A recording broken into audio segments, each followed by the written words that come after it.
Angkatan bersenjata Rusia tidak pernah kehabisan akal dalam menghancurkan kendaraan militer pasukan lawannya.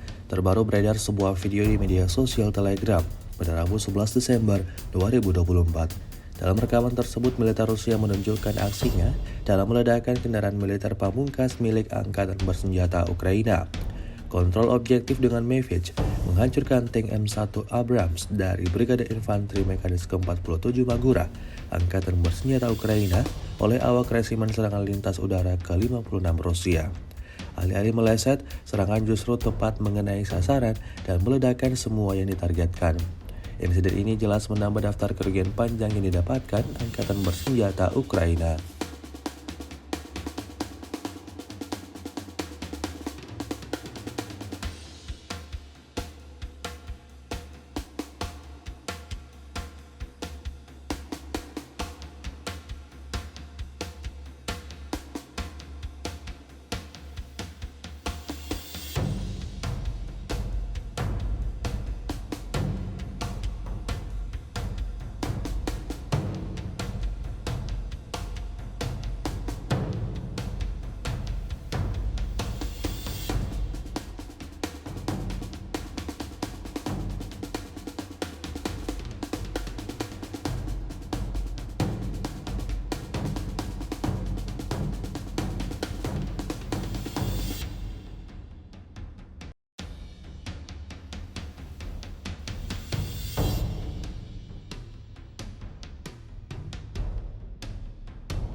Download Tribun X sekarang, menghadirkan lokal menjadi Indonesia.